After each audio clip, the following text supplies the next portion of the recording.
बिस्मिल्लाहिर्रहमानिर्रहीम, अस्सलाम वालेकुम। Hope you all guys will be fine and well. मैं हूं आपके साथ आपका अपना कंसल्टेंट मोहम्मद इकराइश, एक नई वीडियो के साथ। सबसे पहले एक मेरा मैसेज है जिन स्टूडेंट्स के लिए जो भी मेरे साथ कांटेक्ट में थे एडमिशन्स के हवाले से, और जिन स्टूडेंट्स का मैं एडमिशन फॉलो अप कर रहा था ईरान की डिफरेंट यूनिवर्सिटीज़ में, तो मुझे काइंडली एक मैसेज करें अपने कॉन्टैक्ट के थ्रू, ताकि मैं उनका एक नंबर फाइंड कर सकूं और उनका जो भी प्रोसेस है उसको आगे जो है ना वो फॉलो अप कर सकूं।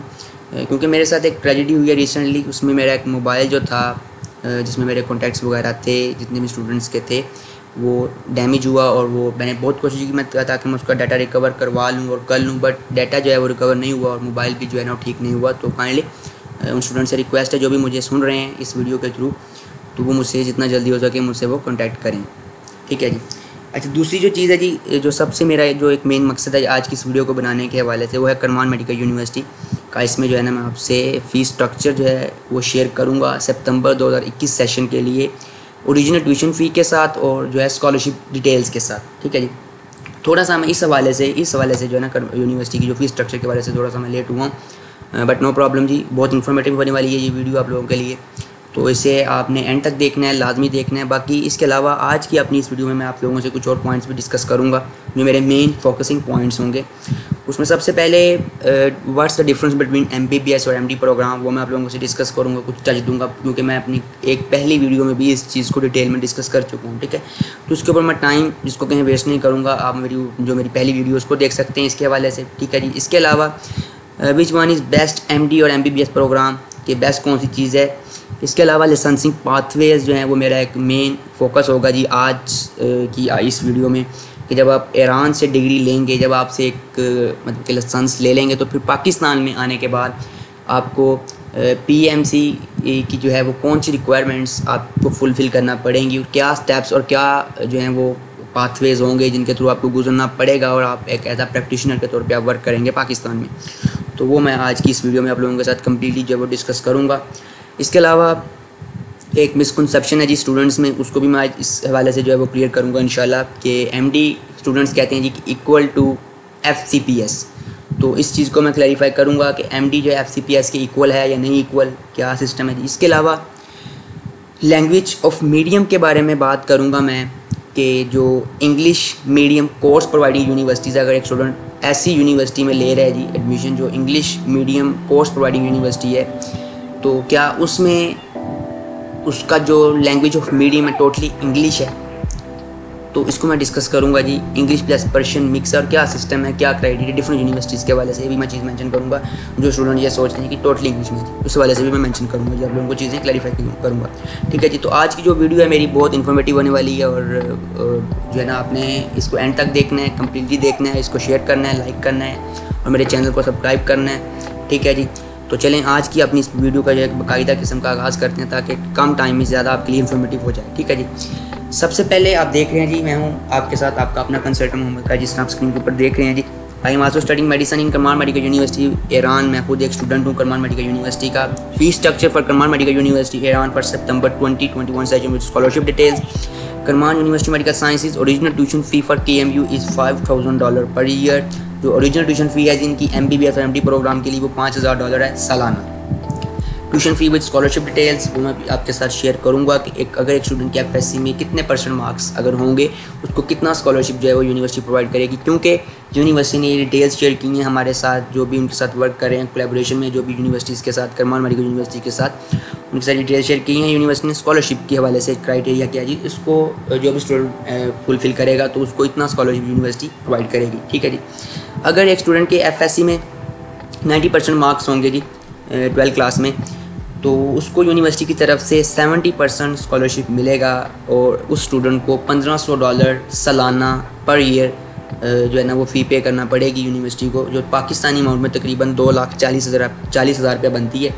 और उसको $3,500 का स्कॉलरशिप मिलेगा उसकी ओरिजिनल ट्यूशन फ़ी के ऊपर, जो यूनिवर्सिटी उसको प्रोवाइड करेगी, ठीक है जी। ये एक बहुत ही लकी किस्म का चांस है और बहुत ही एक अपॉर्चुनिटी है उन स्टूडेंट्स के लिए जिनके पास अभी रिज़ल्ट है अपना FSC का, और जो भी कंप्लीट है उनकी FSC, उनके लिए एक बहुत लकी चांस है। अगर अच्छे मार्क्स हैं उन स्टूडेंट्स के लिए, तो उनको चाहिए कि इस अपॉर्चुनिटी को अवेल करें, क्योंकि बहुत ही कम फीस स्ट्रक्चर है करमान मेडिकल यूनिवर्सिटी का। स्कॉलरशिप के ऊपर बहुत अच्छी अपॉर्चुनिटी स्टूडेंट्स को प्रोवाइड कर रही है करमान मेडिकल यूनिवर्सिटी। हर लिहाज से बेहतर भी है, मल्टीपल एंगल से अगर देखा जाए तो बहुत बेहतर यूनिवर्सिटी है, रैंकिंग बहुत बेस्ट है इसकी। तो उस चांस को उन स्टूडेंट्स को अवेल करना चाहिए, क्योंकि 2,40,000 का फीस स्ट्रक्चर कुछ भी नहीं है पाकिस्तानी अमाउंट में अगर देखा जाए ट्यूशन फ़ी पर ईयर, ठीक है जी। इसके अलावा अगर एक स्टूडेंट के जो मार्क्स हैं जी FSC में 80 to 90% मार्क्स आते हैं जी एक स्टूडेंट के, तो उसको यूनिवर्सिटी की तरफ से 60% का स्कॉलरशिप मिलेगा। और वो स्टूडेंट जो है वो $2,000 सालाना पर ईयर यूनिवर्सिटी को पे करेगा, और उसको यूनिवर्सिटी $3,000 का स्कॉलरशिप उसकी ओरिजिनल ट्यूशन फ़ी के ऊपर देगी। और $2,000 जो है जो वो यूनिवर्सिटी को पे करेगा वो तकरीबन पाकिस्तानी अमाउंट में 3,20,000 रुपया बनती है सालाना, ठीक है जी। ये भी कुछ इतनी ज़्यादा अमाउंट नहीं है सालाना अगर देखा जाए तो। इसके अलावा अगर एक स्टूडेंट के मार्क्स हैं जी अगर FSC में 70 to 80% अगर एक स्टूडेंट के मार्क्स हैं जी FSC 12 क्लास इंटरमीडिएट में, तो उस स्टूडेंट को 50% स्कॉलरशिप यूनिवर्सिटी की तरफ से मिलेगा, और 50% जो है अपनी ओरिजिनल ट्यूशन फ़ी का जो है वो 50% यूनिवर्सिटी को पे करेगा। तकरीबन $2,500 का यूनिवर्सिटी की तरफ से उसको स्कॉलरशिप मिलेगा, और $2,500 जो है जो पाकिस्तानी अमाउंट में तकरीबन 4 लाख रुपया बनती है वो यूनिवर्सिटी को वो पे करेगा, ठीक है जी। अब इसके अलावा मैं यहीं पे आप लोगों को एक और चीज़ क्लैरिफाई कर दूँ, करमान मेडिकल यूनिवर्सिटी के हवाले से इस चीज़ को मैं फोकस कर रहा हूँ जी, कि वो स्टूडेंट्स जो हार्ड वर्किंग स्टूडेंट्स हैं और बहुत इंटेलिजेंट इंटेलेक्चुअल जो स्टूडेंट्स हैं, और जो शाइनिंग जिसको कहें कि ब्राइट स्टूडेंट्स हैं जो हार्ड वर्क करते हैं, और अगर अपना एक स्टूडेंट एडमिशन लेता है उसको पर ईयर जिसको कहें कि फ़ीस स्ट्रक्चर तो बन रहा है $1,500, $2,000, $2,500 का अगर स्ट्रक्चर बन रहा है फ़ीस स्ट्रक्चर, अगर वो स्टूडेंट हार्ड वर्क करता है वहाँ पर और अपनी पर ईयर अगर एक सालाना पहले साल अगर वो जिसको कहें अपनी एजुकेशन के फर्स्ट ईयर में अगर वो अपनी जो है 90% to 85%, 85 to 90% अगर मार्क्स लेता है अपनी एजुकेशन में, अपनी MD और MBBS की एजुकेशन में, तो यूनिवर्सिटी उसको एक एक्स्ट्रा बोनस, एक एक्स्ट्रा रिवार्ड में, उसके हार्ड वर्क के रिवार्ड में उसको एक एक्स्ट्रा स्कॉलरशिप और देगी इस स्कॉलरशिप के अलावा, ठीक है। उसके हार्ड वर्क को उसको मद्देनजर रखते हुए कमेटी डिसाइड करेगी उसको कितना स्कॉलरशिप मिलेगा। तो ये भी एक बहुत अच्छी अपॉर्चुनिटी है जी स्टूडेंट्स के लिए, उन स्टूडेंट्स के लिए जो हार्ड वर्किंग है जी, मेहनती स्टूडेंट्स हैं,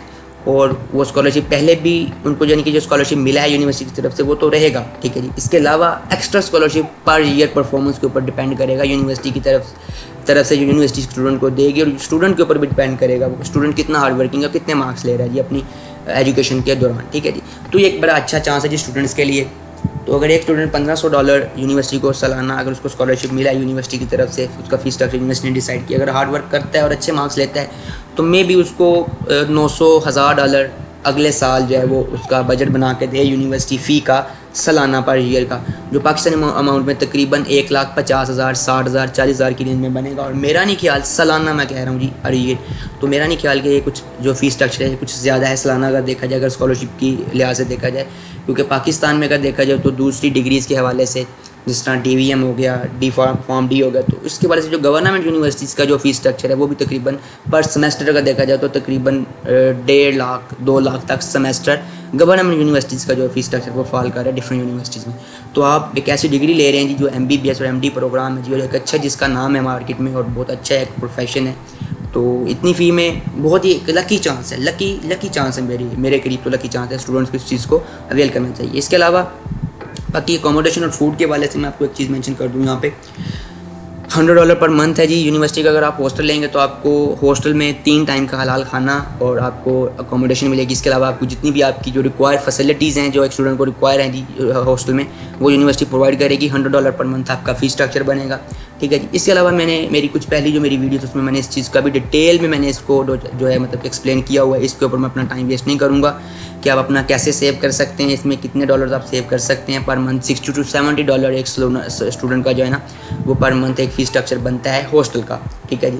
तो मिनिमम जो है तो तकरीबन पाकिस्तानी अमाउंट में 8 से 10,000 बनता है। जो स्टूडेंट के एक लाइफ स्टाइल के ऊपर डिपेंड करता है कि स्टूडेंट कैसा लाइफ स्टाइल ले रहा है। VIP लाइफ स्टाइल ले रहा है तो ज़रा उसके पैसे ज़्यादा होंगे, अगर मीडियम नॉर्मल ले रहा है कैसा ले रहा है लाइफ स्टाइल।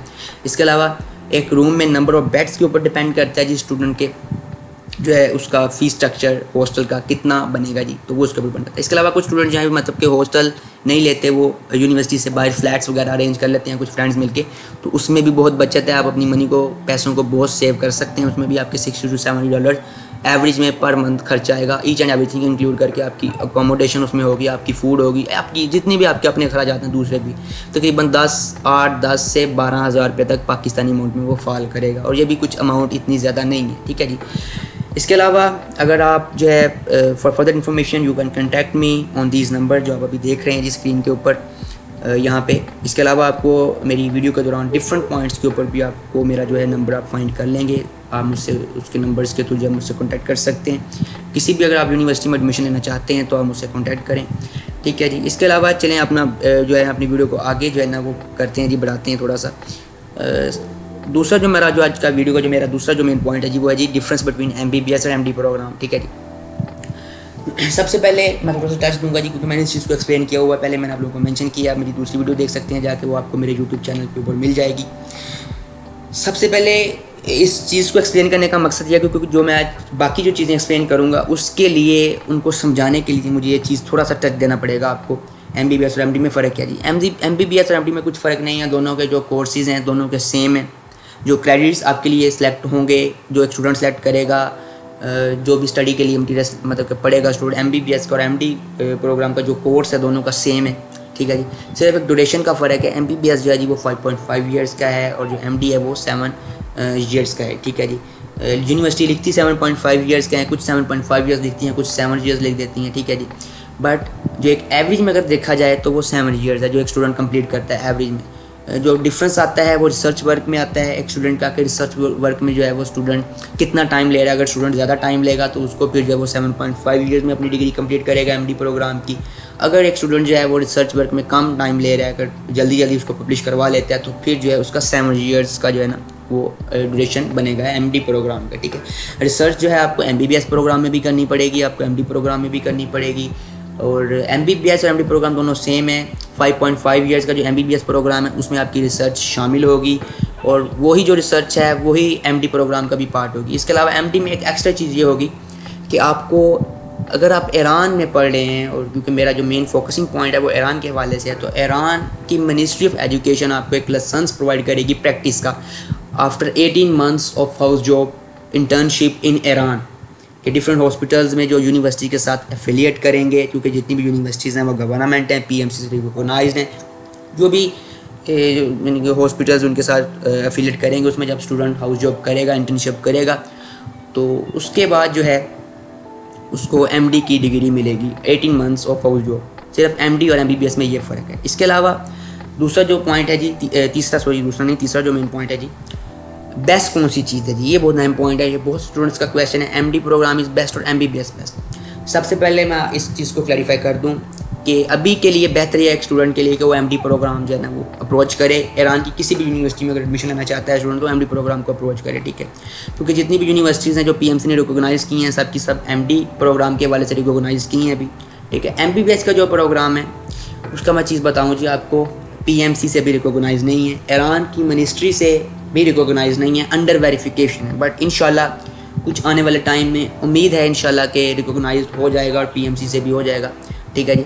बट अगर एक स्टूडेंट बेस्ट जो है वो MD प्रोग्राम है, मैं अपने स्टूडेंट्स को जो अभी रिकमेंड जो करता हूँ वो MD प्रोग्राम रिकमेंड करता हूँ। बट अगर एक स्टूडेंट MBBS प्रोग्राम में भी एडमिशन ले रहा है तो फिर भी कोई इशू नहीं है। अगर खुदा ना खास्ता, क्योंकि आपको पता है पाकिस्तानी गवर्नमेंट है, ये PMC के रूल्स एंड रेगुलेशंस रोज़ाना जिसको कहें कि कुछ दिन बाद जो है ना वो चेंज हो जाते हैं, कुछ आइडिया नहीं होता, कभी कुछ कह देते हैं, कभी कुछ मिनट के ऊपर जिसको कहें यू टर्न लेती है हमारी हुकूमत जो है। तो अभी एक अच्छा खासा ड्यूरेशन है, 5 to 5.6 ईयर का भी ड्यूरेशन है एक स्टूडेंट के पास। उसमें पता नहीं कौन से नए हुकूमत कौन सी आएगी और क्या एक जो भी आपके लिए लाइसेंसिंग के क्या क्या पाथवेज आपको फुलफिल करना पड़ेंगे। बट अभी के बारे में मैं डिस्कस करूंगा जो अभी PMC ने दी हैं, बट आने वाले वक्त में कुछ कहा नहीं जा सकता।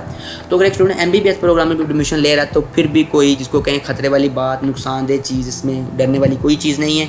क्योंकि अगर एक स्टूडेंट MBBS में एडमिशन लेता है और अगर खुदा ना खास्ता उस टाइम भी PMC के यही रूल रेगुलेशन हुए और अभी अगर उस टाइम MBBS जो है वो PMC से और ईरान की मिनिस्ट्री से रिकॉग्नाइज ना हुआ तो फिर एक स्टूडेंट अगर यूनिवर्सिटी को कहेगा अपनी यूनिवर्सिटी को कि मैं अपना प्रोग्राम आगे शिफ्ट करना चाहता हूँ MBBS से MD में, तो यूनिवर्सिटी उसके लिए कोई प्रॉब्लम क्रिएट नहीं करेगी। क्योंकि मैंने पहले एक चीज़ मेंशन की है, दोनों के जो कोर्सेज़ हैं MBBS और MD प्रोग्राम में, जो आपका थ्योरेटिकल और जो आपका क्लिनिकल पार्ट है उसमें दोनों में सेम है।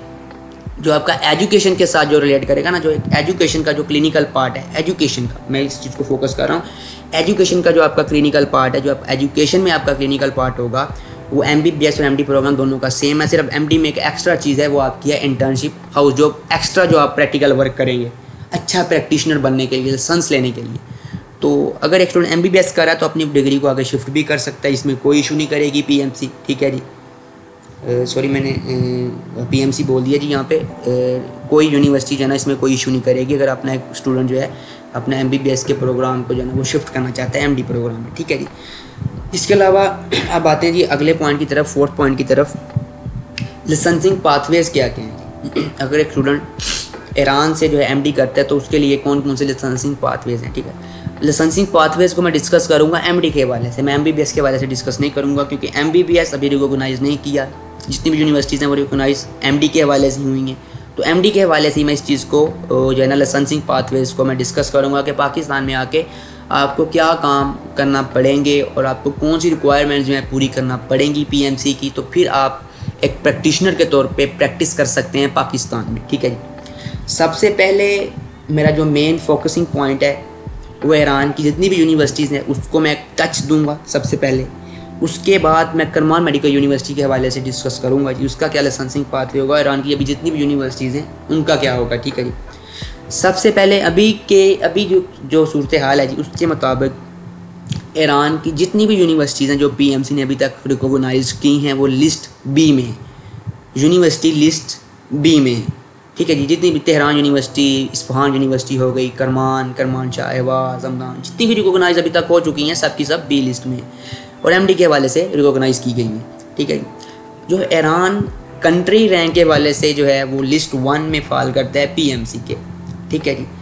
और लिस्ट B और लिस्ट 1 के हवाले से हमारे पास जो पाथवे बनेगा लाइसेंसिंग का वो बनेगा पाथवे 1, ठीक है जी। इस चीज़ को आप गौर से सुनिएगा। इसका क्या मतलब है जी, इसका ये मतलब है कि अभी की सूरत हाल के मुताबिक क्योंकि जितनी भी यूनिवर्सिटीज़ हैं सब की सब B लिस्ट में और लिस्ट 1 में ईरान जो है, तो अभी हमारे जितने भी स्टूडेंट्स हैं अगर एक स्टूडेंट ग्रेजुएट होकर आता है जी ईरान से और ईरान से वो MD की डिग्री लेके आता है, यानी कि ईरान की मिनिस्ट्री से उसके पास लाइसेंस होगा प्रैक्टिस का 80 मंथ्स हाउस जॉब इंटर्नशिप वो ईरान से अगर करके आता है पाकिस्तान में, तो फिर क्या करना होगा जिसको पाकिस्तान में सबसे पहले उन्हें पाकिस्तान में आके हाउस जॉब करना पड़ेगी जो है, ठीक है जी। 1 साल की हाउस जॉब करना पड़ेगी, इंटर्नशिप पाकिस्तान में करना पड़ेगी। Upon completion of their house job in Pakistan the doctor shall be eligible for NLE exam.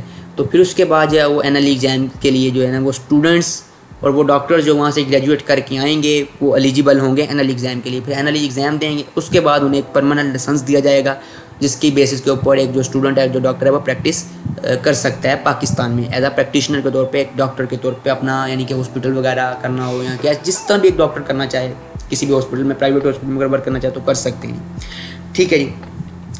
अभी ईरान की कोई भी यूनिवर्सिटी A लिस्ट में नहीं, ठीक है जी। बट इंशाल्लाह आने वाले टाइम में आने वाले टाइम में इंशाल्लाह आप ईरान की जो डिफरेंट टॉप रैंक जो यूनिवर्सिटीज़ हैं इंशाल्लाह उम्मीद है कि मैक्सिमम जो जितनी भी यूनिवर्सिटी जो B लिस्ट में है इंशाल्लाह उम्मीद तो है सारी की सारी आ जाएंगी, बट जो अच्छी रैंकिंग में है और जिसमें स्टूडेंट्स की मेजॉरिटी है, ख़ास तौर पे जिनमें स्टूडेंट्स की मेजॉरिटी है, जिनका रैंकिंग स्टैंडर्ड अच्छा है, वो जितनी भी यूनिवर्सिटीज़ हैं इंशाल्लाह क्योंकि PMC की अभी इंस्पेक्शन हो रही है और अभी PMC एक न्यू लिस्ट जो है ना वो पब्लिश करेगी लाइसेंसिंग के हवाले से, तो इंशाल्लाह आप ईरान की जितनी भी यूनिवर्सिटीज़ हैं इंक्लूडिंग करमान मेडिकल यूनिवर्सिटी आल्सो आप उनको A लिस्ट में देखेंगे। और अगर A लिस्ट में जितनी भी ईरान की अगर यूनिवर्सिटी जो अभी A लिस्ट में आती हैं तो फिर लाइसेंसिंग का क्या पाथवे बनेगा, अब मैं उस चीज़ को डिस्कस करने लगा हूँ, ठीक है जी। उस हवाले से ये पाथवे बनेगा जी, क्योंकि ईरान जो है वो लिस्ट 1 कंट्री में है और लिस्ट A में अगर यूनिवर्सिटीज़ आ जाती हैं और इंशाल्लाह आएंगी भी, क्योंकि जितने भी स्टूडेंट्स हैं करमान मेडिकल यूनिवर्सिटी के जितने भी स्टूडेंट्स हैं जो मेरे भी क्लास फेलोज़ हैं और मैं खुद हम लोग इस चीज़ के ऊपर काफ़ी वर्क कर रहे हैं और इंशाल्लाह हमने बात भी की है PMC से। इंशाल्लाह आने वाले टाइम में बहुत जल्द इंशाल्लाह करमान मेडिकल यूनिवर्सिटी के वाले से मैं इस चीज़ को आपको जो है ना वो इंशाल्लाह देता हूँ जी, कि गारंटी देता हूँ कि इंशाल्लाह आप इसको A लिस्ट में ही देखेंगे, क्योंकि गवर्नमेंट यूनिवर्सिटी है, PMC से B लिस्ट में रिकॉग्नाइज है और एक अच्छा खासा इसका स्टैंडर्ड है, एजुकेशन का स्टैंडर्ड बड़ा अच्छा है और मल्टीपल एंगल से बहुत बेहतर यूनिवर्सिटी है और टॉप रैंक यूनिवर्सिटी है, एक अच्छी खासी रैंकिंग है वर्ल्ड में इसकी, ठीक है जी। बाकी भी यूनिवर्सिटीज़ इंशाल्लाह आएंगी, जिसमें तेहरान यूनिवर्सिटी इस तरह हो गई, इस्फहान होगी, बाकी जितनी भी यूनिवर्सिटीज़ वो भी इंशाल्लाह आएंगी, उनको भी आप A लिस्ट में ही देखेंगे इंशाल्लाह। चलिए जी, लाइसेंसिंग पाथवे क्या होगा जी अगर A लिस्ट में आ जाएंगी तो फिर जो है वो लाइसेंसिंग जो पाथवे बनेगा जी वो है पाथवे नंबर 2, ठीक है जी।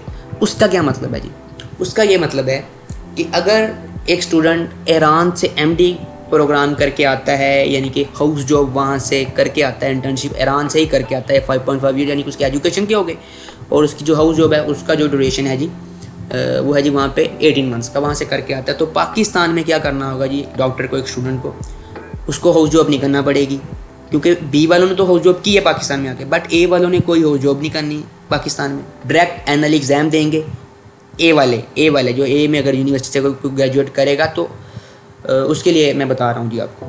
तो डायरेक्ट हाउस जॉब नहीं करना पड़ेगी, डायरेक्ट जो है वो एनुअल एग्ज़ाम देंगे और उनको फुल लाइसेंस मिल जाएगा और वो प्रैक्टिस कर सकते हैं। अच्छा, अब इसका यहाँ पे मैं एक चीज़ मेंशन करूँ, इसका बेनिफिट क्या है जी। अगर ईरान की जितनी भी यूनिवर्सिटीज़ हैं उसका बेनिफिट क्या है, अगर ए लिस्ट में आ जाती हैं, अगर ए लिस्ट में आएंगी, बल्कि आ जाती नहीं है, आएंगी, इंशाल्लाह आएंगी, और अगर आ जाती हैं तो फिर क्या बेनिफिट होगा जिस चीज़ का वो मेंशन करता हूँ यहाँ पे आप लोगों को। उसका ये बेनिफिट होगा कि आपको पाकिस्तान में आके हाउस जॉब नहीं करना पड़ेगी। अच्छा, पाकिस्तान के स्टूडेंट्स के हवाले से चीज़ एक देखते हैं जी, आपको क्लैरिफाई करूँ कि पाकिस्तान का क्या सिस्टम है जी। पाकिस्तान में 5 साल की जो एक स्टूडेंट MBBS की एजुकेशन कंप्लीट करता है, करने के बाद 1 साल जो है वो हाउस जॉब मस्ट है जी, ठीक है। उसके बाद एनुअल एग्ज़ाम वगैरह भी देना है उसको, उसमें भी टाइम लगेगा। तकरीबन पाकिस्तानी, अगर एक स्टूडेंट पाकिस्तान से प्राइवेट मेडिकल कॉलेज से या गवर्नमेंट किसी भी इंस्टीट्यूट से जो है ना वो मतलब कि ग्रेजुएट कर रहा है, तो तकरीबन जो है एक डिग्री का जो मुकम्मल लाइसेंस एक स्टूडेंट को, डॉक्टर को मिलेगा प्रैक्टिस करने के लिए, वो तकरीबन उसका जो ड्यूरेशन है 6 से 6.5 ईयर्स होगा पाकिस्तान में भी, ठीक है। तो अगर ईरान का जो MBBS है अगर PMC रिकॉग्नाइज़ नहीं करती और अगर ईरान की मिनिस्ट्री से भी अप्रूव नहीं होता, वेरीफाई नहीं होता, रिकॉग्नाइज नहीं होता, तो फिर इस चीज़ का भी नुकसान कोई नहीं है। क्योंकि अगर एक स्टूडेंट अगर हो जाता है तो फिर एक स्टूडेंट क्या करेगा, फिर एक स्टूडेंट के पास क्या अपॉर्चुनिटी होगी। चले मैं इस चीज़ को भी मेंशन करता हूँ, अगर ईरान का MBBS रिकॉग्नाइज हो जाता है तो फिर एक स्टूडेंट को क्या करना होगा, फिर एक स्टूडेंट को 5.5 ईयर्स ईरान में पढ़ना पड़ेगा, ठीक है। पढ़ने के बाद वो डिग्री लेके पाकिस्तान में आ जाएगा, पाकिस्तान में आके उसको हाउस जॉब करनी पड़ेगी, ठीक है। फिर एनुअल एग्ज़ाम देगा, एनुअल एग्ज़ाम के बाद उसको एक लाइसेंस मिलेगा। तकरीबन डिग्री का ड्यूरेशन कितना होगा जी एक स्टूडेंट का, तकरीबन वो डिग्री का जो ड्यूरेशन बना है जी एक स्टूडेंट का, वो बना है जी 6.5 ईयर्स का। पाकिस्तानी स्टूडेंट्स के लिए कितना बना है, 6 to 6.5 ईयर्स का, ठीक है। फिर तो ये एक चीज़ हो गई जी, सेम हो गई, यानी कि दोनों का टाइम ड्यूरेशन दोनों का सेम हो गया। बट अगर ईरान का MBBS अगर रिकॉग्नाइज नहीं होता तो फिर इस चीज़ की टेंशन लेने की कोई बात नहीं है, कोई ज़रूरत नहीं है, कोई मतलब कि इसमें बड़ा पहाड़ नहीं होने वाला, काम ख़राब नहीं हो गया कि अगर नहीं रिकॉग्नाइज़ किया, कोई मसला नहीं है। क्योंकि अगर एक स्टूडेंट अगर ए लिस्ट में यूनिवर्सिटीज़ आ जाती हैं और आएंगी इंशाल्लाह, तो मैंने पहले मेंशन किया, तो फिर क्या है जी, बेनिफिट क्या है जी, फिर एक स्टूडेंट ईरान की जो मिनिस्ट्री है वहीं से लाइसेंस लेके आएगा, यानी कि 7 साल अपना कंप्लीट करके आएगा एजुकेशन। करने के बाद जब पाकिस्तान आएगा, पाकिस्तान में आने के बाद जब डायरेक्ट जो है वो एनुअल एग्ज़ाम और फिर प्रैक्टिस, यानी कि हाउस जॉब नहीं करना पड़ेगी। तो टाइम ड्यूरेशन कितना लगा है एक स्टूडेंट का, तकरीबन 7 साल।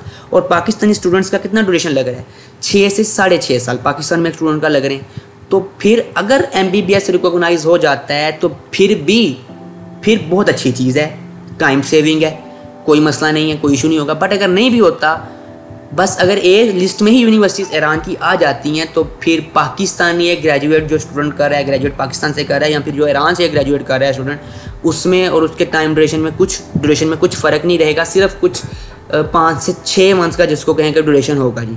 तो वो मेरे नज़दीक कुछ ज़्यादा ड्यूरेशन नहीं है, तो दोनों तकरीबन इक्वलेंट में चीज़ें आ जाएंगी। तो ये एक मैंने आपको एक बेनिफिट जो है ना इसका, इस चीज़ का मैंने मेंशन कर दिया है आपको। ये बहुत कॉम्प्लिकेटेड चीज़ें मैं आपको समझा रहा हूँ, कोई भी आपको इतनी डिटेल में जो है ना वो चीज़ें नहीं समझाएगा। मैं अपने स्टूडेंट्स को इन चीज़ों के बारे में गाइड करता हूँ, इसलिए मैं आज एक वीडियो बना रहा हूँ ताकि जितने भी लोग मुझे सुन रहे हैं और जो ईरान में एडमिशन लेना चाहते हैं उनके लिए जो है ना ये पॉइंट्स क्लियर हो जाएँ कि क्या क्या सिस्टम है और क्या क्या तरीक़ाकार होंगे और कहाँ पे बेनिफिट्स हैं और कहाँ पे नुकसान है। अगर MBBS नहीं भी रिकॉग्नाइज होता तो फिर भी कोई इशू नहीं है, बस यूनिवर्सिटीज़ ए लिस्ट में आ जाएं तो हर लिहाज से बेहतरी है, कोई मसला मसाइल नहीं है। दोनों का एजुकेशन का ड्यूरेशन दोनों का सेम होगा कि पाकिस्तान से ग्रेजुएट कर रहा है स्टूडेंट, उसको भी हाउस जॉब करनी पड़ेगी, टाइम तकरीबन 6.5 साल लगाना पड़ेगा, 6 से 6.5 साल लगेंगे।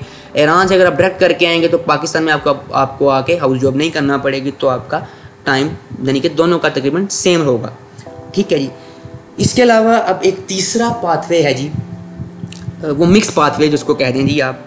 अगर एक स्टूडेंट ग्रेजुएट करके आता है और लाइसेंस लेके आता है फॉरेन कंट्री से, लाइसेंस लेकर जिसमें भी वो जिस कंट्री में भी उसने स्टडी की है, ठीक है, ये एक ओवरऑल मैं बता रहा हूँ जी आपको जी। इसमें ईरान भी इंक्लूड है, इंक्लूडिंग ईरान, क्योंकि ईरान भी फॉरेन कंट्री है। किर्गिज़स्तान हो गया, रशिया हो गया, चाइना हो गया, कोई भी ले लें जी आप।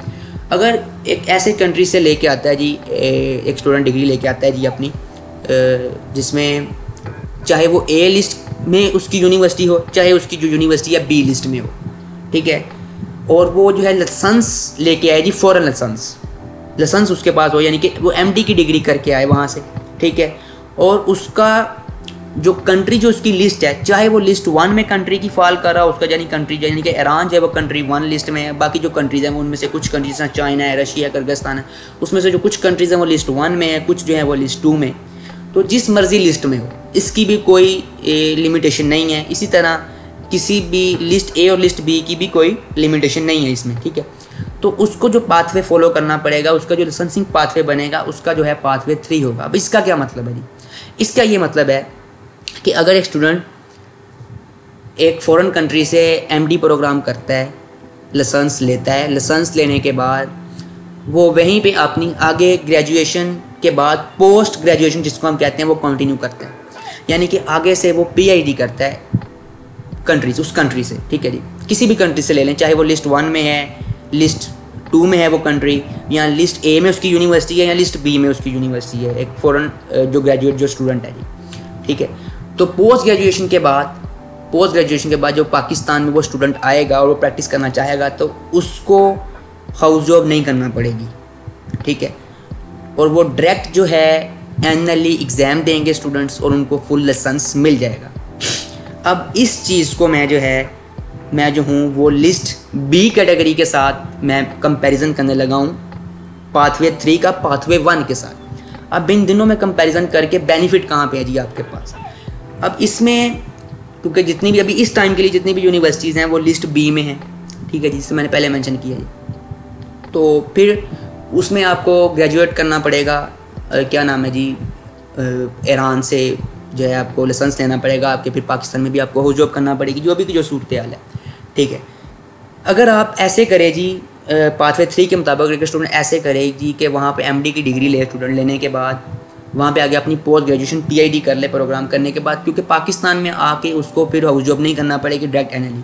तो जो टाइम एक स्टूडेंट अगर एमडी डिग्री लेने के बाद पाकिस्तान में आके हाउस जॉब में लगाएगा, अगर वही टाइम वो कंपनसेट करे जो उसने हाउस जॉब करनी है पाकिस्तान में आके बी लिस्ट कैटेगरी के मुताबिक और लाइसेंसिंग पाथवे 1 के मुताबिक, जो उसने टाइम देना है पाकिस्तान में 1-1.5 साल का उसका लगना है एक्स्ट्रा, वही टाइम अगर वो कंज्यूम करे, कंपनसेट करे, ईरान में रह कर ही उसी कंट्री में रह के आगे पोस्ट ग्रेजुएशन की डिग्री कर ले वहाँ पे, तो उसको एक डिग्री भी मिल जाएगी एक्स्ट्रा, यानी कि उसकी डिग्री का लेवल भी अप हो जाएगा और उसको फिर पाकिस्तान में आके हाउस जॉब नहीं करना पड़ेगी, डायरेक्ट एनुअली एग्ज़ाम और डायरेक्ट प्रैक्टिस करेगा वो स्टूडेंट। तो अगर बी लिस्ट में भी रहती हैं यूनिवर्सिटीज़, अगर अब मैं चीज़ मेंशन कर रहा हूँ, अगर खुदा ना खास्ता बी लिस्ट में भी रहती हैं बट रहेंगी नहीं, इंशाल्लाह कुछ आने वाले मंथ्स में हमारी बात हो गई। हमने बहुत वर्क किया है, करमान मेडिकल यूनिवर्सिटी के जो स्टूडेंट्स हैं वो इस चीज़ में पेश हैं जी, माशाल्लाह बहुत कोऑपरेटिव स्टूडेंट्स हैं, जितने भी मेरे क्लास फेलोज, मैं खुद हम कर रहे हैं जी बात पीएमसी से। इंशाल्लाह करमान मेडिकल यूनिवर्सिटी के वाले से मैं श्योर हूँ इंशाल्लाह आप इसको जो है वो ए लिस्ट में देखेंगे, बाकी यूनिवर्सिटीज़ में इंशाल्लाह आएंगी। अगर खुदा ना खास्ता अगर कोई यूनिवर्सिटी ईरान की नहीं आती जी ए लिस्ट में, वो बी में रहती है और अगर स्टूडेंट वहाँ पे पढ़ रहा है, तो उसको इस चीज़ के वाले से परेशान होने की कोई ज़रूरत नहीं है। वो ऐसा करे जी, वहाँ पे रह के अपनी डिग्री कंप्लीट करे, एमडी प्रोग्राम करे, करने के बाद आगे पोस्ट ग्रेजुएशन करे डायरेक्ट, फिर उसको पाकिस्तान में आगे हाउस जॉब नहीं करना पड़ेगी, वो कंपनसेट कर लेगा, ठीक है जी। अगर पाकिस्तान में आगे हाउस जॉब भी करेगा तो फिर भी कोई इशू नहीं है, बस उसमें आपका टाइम ड्यूरेशन का मतलब कि सेव है जी, आपने अपना जो पाकिस्तान में आपने जो हाउस जॉब करनी है उसको उस टाइम को आपने कंज्यूम कर लिया है, किस चीज़ में, आगे पोस्ट ग्रेजुएशन करने में आपने उस चीज़ को कंज्यूम कर लिया है। एक तो ये मेन पॉइंट है जी, ठीक है जी। मेरा गला खुश्क हो गया जी इसमें चीज़ें एक्सप्लेन करते हुए। उम्मीद है कि इंशाल्लाह जी आपको जितनी भी पॉइंट्स है लाइसेंसिंग के हवाले से आपको क्लियर हो गए होंगे। इस तरह की जो आपको क्लैरिफिकेशन कोई भी नहीं, कहीं से भी नहीं मिलेगी आपको। इंशाल्लाह आप इस वीडियो को आगे भी देखिएगा कंप्लीट, इंशाल्लाह आपको बहुत इन्फॉर्मेशन आगे आपको और भी मिलने वाली है। इसके अलावा जो अगला जो मेन फोकसिंग पॉइंट है जी मेरा सॉरी जी, वो ये है जी कि कुछ स्टूडेंट इस चीज़ को मिसकॉन्सेप्ट कर रहे हैं जी कि जो एमजी की जो डिग्री है, एमडी प्रोग्राम की जो डिग्री है वो एफसीपीएस के बराबर है।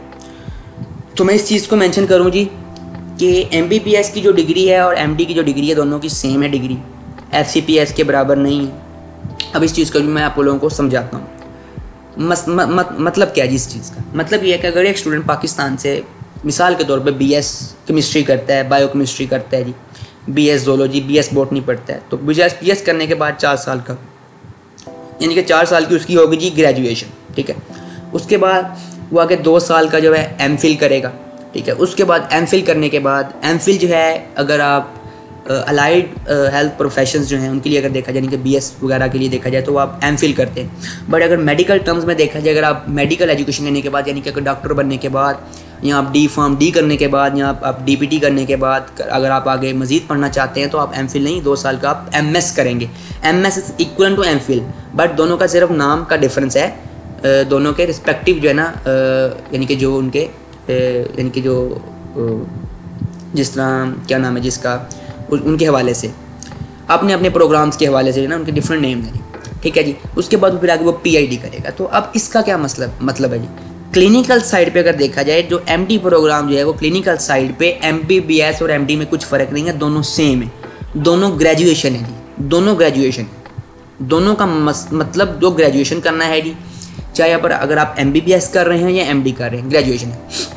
एमबीबीएस करेंगे तो अभी तो कुछ डिसाइड नहीं हुआ एमबीबीएस के वाले से कि क्या पॉलिसीज निकलती हैं एमबीबीएस के वाले से, बट प्रैक्टिस तो आपको करना पड़ेगी जी पाकिस्तान में आके, और जिसको आप कहें हाउस जॉब भी करना पड़ेगी, इंटर्नशिप करना पड़ेगी प्रैक्टिस से पहले।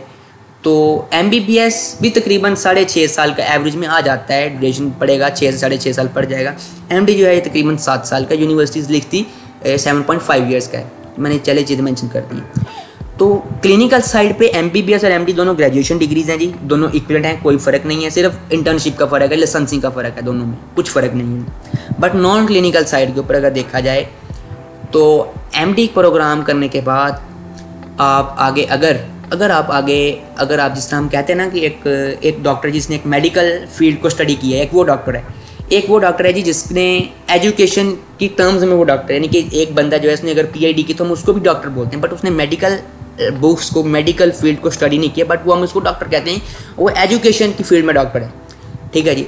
तो अगर आप आगे इस तरह आगे मज़ीद आगे पीएचडी डिग्री करना चाहते हैं मेडिकल एजुकेशन स्टडी करने के बाद, तो फिर आपको एमडी प्रोग्राम के बाद एमएस नहीं करना पड़ेगा 2 साल का, आप डायरेक्ट पीएचडी कर सकते हैं। और जिस तरह मैंने पहले भी मेंशन किया अपने लाइसेंसिंग पाथवे 3 के वाले थे, मैं चीज़ों को जोड़ रहा हूँ, एक अरेंजमेंट के साथ मैं पॉइंट्स को डिस्कस कर रहा हूँ लाइसेंसिंग पाथवे 3 में भी, कि अगर आप एमडी के बाद डायरेक्ट आगे पीएचडी करते हैं तो आप अपना टाइम भी सेव करेंगे, यानी कि पाकिस्तान में जो आपने आगे कंपनसेट करेंगे किस टाइम को, वो टाइम आप अपना कंज्यूम करेंगे जो आपने पाकिस्तान में आके हाउस जॉब में लगाना है, तो उस टाइम को आप कंज्यूम करेंगे पोस्ट ग्रेजुएशन कंप्लीट करने में।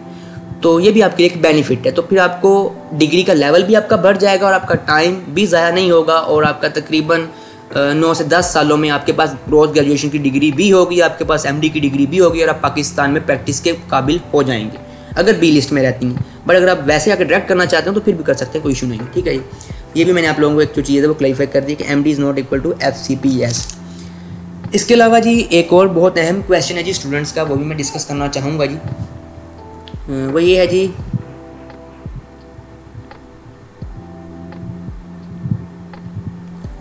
वो क्वेश्चन ये है जी कि जो भी स्टूडेंट्स हैं पाकिस्तान से, इंडिया से, उनके माइंड में एक होता है जी कि हम अगर किसी ऐसी यूनिवर्सिटी में एडमिशन लें ईरान की कि जो English medium course providing university है, जिस तरह करमान मेडिकल यूनिवर्सिटी है, तो हमारा जो सारे का सारा जो प्रोग्राम है वो टोटली इंग्लिश में है, ठीक है। सबसे पहले मैं आपको क्लैरिफाई करूँ जी चीज़, यहाँ पे मैंने अपनी कुछ पहली वीडियोज़ में भी इस चीज़ को मेंशन किया हुआ है जी, कि अगर आप पर्शियन कोर्स की किसी, यानी कि अगर कोई यूनिवर्सिटी पर्शियन कोर्स में आपको ये प्रोग्राम ऑफर कर रही है, तो अगर आप उसमें एडमिशन ले रहे हैं जी, तो फिर उसका तो एक कंसेप्ट ही डिफरेंट है। उसमें तो आपकी ईच एंड एवरीथिंग, आपकी लेक्चर्स, आपकी स्लाइड्स, आपका कंटेंट, स्टडी कंटेंट, आपकी बुक्स जो हैं हत्ता के वो मे भी इंग्लिश में हों, पर्शियन में भी हो सकती हैं, बट ईच एंड एवरीथिंग जो है ना आपकी वो तकरीबन मैक्सिमम जो है वो हर चीज़ आपकी पर्शियन में होगी। आपके एग्जाम्स भी जो हैं पर्शियन में होंगे, ठीक है जी। आपका मुकम्मल जो है वो पर्शियन में होगा, हर ईच एंड एवरीथिंग। उस अगर आप ऐसी यूनिवर्सिटी में अगर एडमिशन लेते हैं तो उसमें जो है ना वो यूनिवर्सिटी आपको कुछ टाइम पहले, यानी कि वो आपको पर्शियन जो है ना वो लैंग्वेज प्रोवाइड करेगी, आपको कोर्स प्रोवाइड करेगी, आपको सिखाएगी, उसके बाद वो आपको जो है ना वो कोर्स स्टार्ट करेगी। उसकी भी कुछ अच्छी खासी जो इसको कहीं आप फीस स्ट्रक्चर होता है वो स्टूडेंट को पे करने पड़ता है यूनिवर्सिटी को, ठीक है जी। अब इसके अलावा अगर English medium course providing university में अगर स्टूडेंट एडमिशन लेता है तो फिर उसके लिए क्या होगा जी? उसके लिए ये होगा जी कि उसकी ईच एंड एवरीथिंग जिसको आप कहें लेक्चर, स्लाइड्स, कंटेंट, जो भी है स्टडी मटीरियल, जो भी है बुक्स, जो रेफरेंसेस हैं, जो एग्जाम्स हैं स्टूडेंट्स की, ईच एंड एवरीथिंग जो है वो स्टूडेंट की इंग्लिश में होगी। फ़र्क कहाँ पे है? अब पर्शियन जो है इन यूनिवर्सिटीज़ में भी स्टूडेंट्स को सिखाते हैं, ये नहीं कि नहीं सिखाएंगे, बट कैसे सिखाते हैं जी इंग्लिश प्रोवाइडिंग यूनिवर्सिटीज़ में कि आपके कोर्सेज के साथ साथ, अब ये भी एक क्वेश्चन था जी स्टूडेंट्स का कि डिफ़िकल्टीज़ के वाले से, वो भी चले मैं यहीं पे क्लियर कर देता हूँ जी। जब आप एक स्टूडेंट कोर्स कंटिन्यू कर रहे हैं जी, वहाँ पे अपनी मेडिकल एजुकेशन स्टडी कर रहा है, तो उसके साथ साथ जो है ना आपका एक हफ्ते में 1 या 2 सेशंस मिनिमम जो है ना 1-2 घंटे के वो रख देते हैं, जिसमें आपको पर्शियन की जो आपकी क्लासेस होती हैं उनमें, तो ऐसे वो आपको पर्शियन भी साथ साथ सिखाते हैं। ठीक है, तो इसमें ये नहीं है जी कि अगर आपको पहले 1 साल, 1.5 साल या 2 साल, जिसको कहीं 6 मंथ आपको पहले पर्शियन सीखना पड़ेगी, आपको अपना टाइम जो है ना एक लिमिट करना पड़ेगा उसके लिए, नहीं, आप अपनी एजुकेशन भी कंप्लीट करें और साथ साथ आप पर्शियन लर्न करें। ठीक है जी। अब फ़र्क कहाँ पे है जी? जब आप 2 साल के बाद आपका बेसिक 2.5 ईयर्स के बाद जब आपका बेसिक साइंसेस कंप्लीट हो जाएगा, फिर आप क्लिनिकल पार्ट में अपनी एजुकेशन के जो है ना वो एंटर हो जाएंगे, जिसमें आपको पेशेंट्स के साथ इंटरेक्ट करना पड़ेगा जी। आगे हॉस्पिटल्स में आपकी रोटेशंस होंगी, हिस्ट्री वगैरह आप लेंगे पेशेंट्स की, तो आपका प्रैक्टिकल वर्क स्टार्ट होगा। आपकी एजुकेशन का जो है, आपकी एजुकेशन का जो प्रैक्टिकल पार्ट है वो स्टार्ट होगा।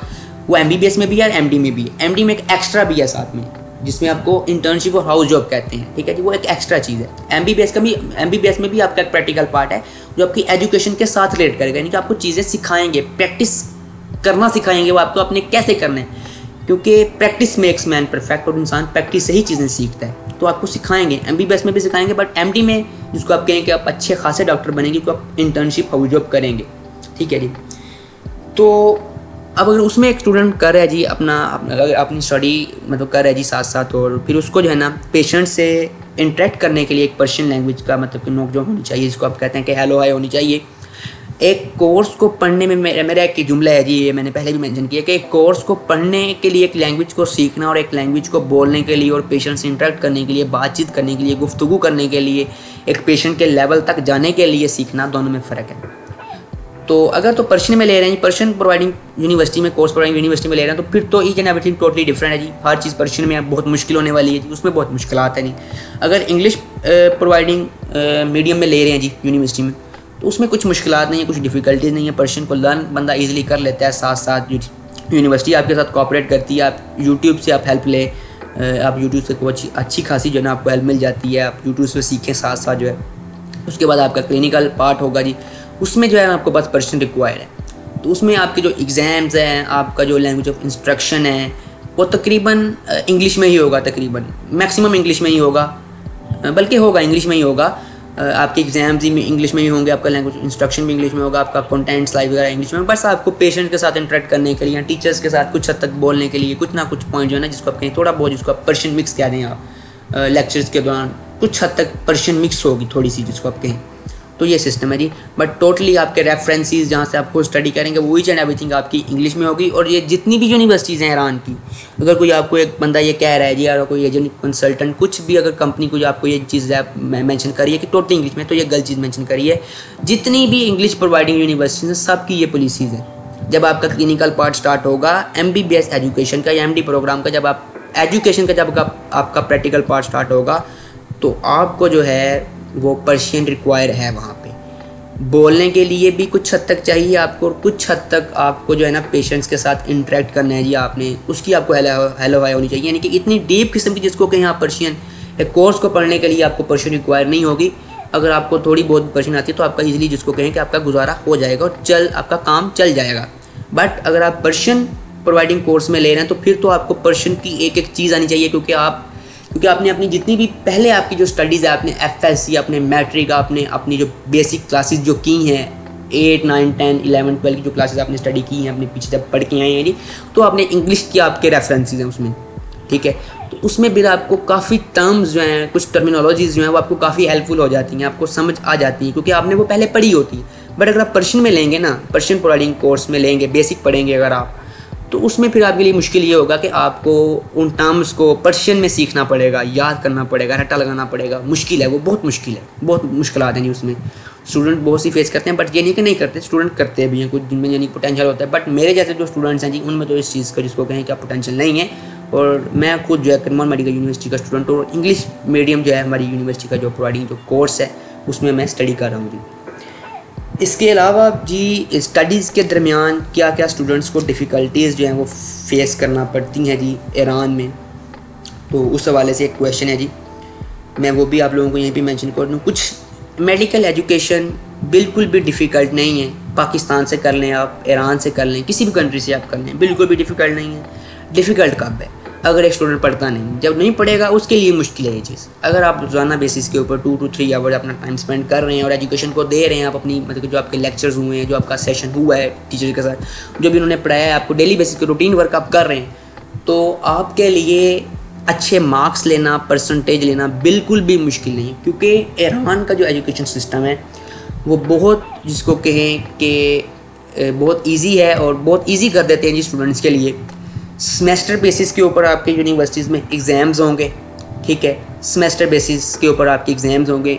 उसमें भी आपको एक सेमेस्टर को भी एक स्टूडेंट की आसानी के लिए जो यूनिवर्सिटी है जी वो उसमें मिड टर्म रखती है जी, मिड टर्म एग्ज़ाम जिसको कहते हैं, यानी कि एक सेमेस्टर को 2 पार्ट्स में डिवाइड किया, यानी कि एक ईयर को 4 पार्ट्स में डिवाइड किया, 4 बार आपके एग्जाम्स होंगे, उसमें आप डिवाइड करके देंगे। तो आपका बिल्कुल जिस पर कहें कि लिटिल बाय लिटिल जो आपका सिलेबस आता है, थोड़ा थोड़ा जिसको आप कहेंगे सिलेबस बनता है आपका एक सब्जेक्ट का, उन 4 पार्ट्स में जिसको आप कहें एक जो ईयर का आपने जो स्टडी करना है जी, तो उसको अच्छे से पढ़ना, स्टडी करना और फिर एग्ज़ाम देना बिल्कुल भी डिफ़िकल्ट नहीं है, इतनी आसान नहीं है। पाकिस्तान में जो सिस्टम है वो ईयर बेसिस के ऊपर है, ईयरली बेसिस के ऊपर एनुअल सिस्टम है, तो वो बहुत डिफ़िकल्ट है, बहुत बर्डन होता है। बट अगर आप ईरान से कर रहे हैं तो बिल्कुल भी बर्डन नहीं है जी, आप बर्डन नहीं फील करेंगे, बहुत ईजी है। अगर आप पढ़ें, स्टडी करें तो आप अच्छी खासी जो एवरेज ले सकते हैं। और करमान मेडिकल यूनिवर्सिटी के वाले से जो इनकी भी स्कॉलरशिप की जो अपॉर्चुनिटीज़ हैं, जो आप अगर अवेल कर रहे हैं, अगर आपके अच्छे मार्क्स हैं FSC में, अगर आप $1500 या $2000 की स्कॉलरशिप या $2500 की अगर आप स्कॉलरशिप की जो अपॉर्चुनिटी है, सब यूनिवर्सिटी से बेहतर है, मल्टीपल एंगल से यूनिवर्सिटी बेहतर है ये। और अगर आप ले रहे हैं तो इसके अलावा भी अगर आप हार्ड वर्क करते हैं तो आपको एक अच्छा खासा जिसको कहें कि स्कॉलरशिप यूनिवर्सिटी और भी प्रोवाइड करेगी। क्योंकि एजुकेशन जो सिस्टम है इनका, जो एग्ज़ाम सिस्टम है इनका, वो स्टूडेंट की आसानी के लिए बहुत इन्होंने ईजी कर दिया है और बहुत जिसको कहें कि बिल्कुल भी मुश्किल नहीं है। अगर आप पढ़ें तो अच्छी खासी 85 to 90% आप इजीली मार्क्स ले सकते हैं, कुछ भी मुश्किल नहीं है, ठीक है जी। बाकी उम्मीद है कि ये वीडियो आप लोगों के लिए बहुत ही इन्फॉर्मेटिव हुई होगी और मैंने तकरीबन इसमें जितने भी क्वेश्चंस थे स्टूडेंट्स के और जो भी डिफ़िकल्टीज़ थी स्टूडेंट्स को समझने में चीज़ें, ख़ास तौर पे मेरा जो मेन फोकस था आज की इस वीडियो के हवाले से, वो एक तो ट्यूशन फ़ी के हवाले से था, स्कॉलरशिप डिटेल्स के हवाले से और लाइसेंसिंग के हवाले से मैंने कुछ चीज़ें डिस्कस की हैं। उम्मीद है कि ये आप लोगों की जो वीडियो आप लोगों के लिए बहुत इन्फॉर्मेटिव हुई होगी। बस हमें अब आपसे जो एक चीज़ रिक्वायर है, इस वीडियो को लाइक कीजिएगा, चैनल को सब्सक्राइब कीजिएगा, इस वीडियो को आगे शेयर कीजिएगा अपने फ्रेंड्स के साथ, फैमिली मेम्बर्स के साथ, जितना हो सके इस इन्फॉर्मेशन को आगे लोगों तक पहुंचाइएगा। क्योंकि हम स्टूडेंट्स की खातिर जो है ना यहाँ पे इनको इन्फॉर्मेशन प्रोवाइड करना चाहते हैं और उनके जो है कॉन्सेप्ट्स क्लियर करना चाहते हैं इन चीज़ों के हवाले से। बाकी इस तरह की इन्फॉर्मेशन मेरा चैलेंज है जी, मार्केट में आपको कोई नहीं प्रोवाइड करेगा, कोई एजेंट, कोई कंपनी, कोई कंसल्टेंट आपको नहीं प्रोवाइड करेगा। और इस टाइम अल्हम्दुलिल्लाह मैं यूनिवर्सिटीज़ के साथ डिफरेंट यूनिवर्सिटीज़ के साथ कोलैबोरेशन में वर्क कर रहा हूँ। अगर आपने ईरान की किसी भी यूनिवर्सिटी में एडमिशन लेना हो तो आपका अपना कंसल्टेंट की जो टीम है उनसे आप स्क्रीन के ऊपर दिए गए नंबर्स के ऊपर कॉन्टैक्ट कर सकते हैं और डिफरेंट पॉइंट्स के ऊपर भी जो है आपको मेरा नंबर जो है ना, वीडियो के दौरान भी आपको मेरा नंबर फाइंड कर लेंगे। अब मुझे दें इजाज़त, लाजमी इस वीडियो को लाइक कीजिएगा, शेयर कीजिएगा और अगर कोई क्वेश्चन हो, कोई क्वेरी हो माइंड में तो कमेंट सेक्शन में आप मुझसे पूछ सकते हैं। मुझे दें इजाज़त। ओके जी, अल्लाह हाफिज़, थैंक यू वेरी मच।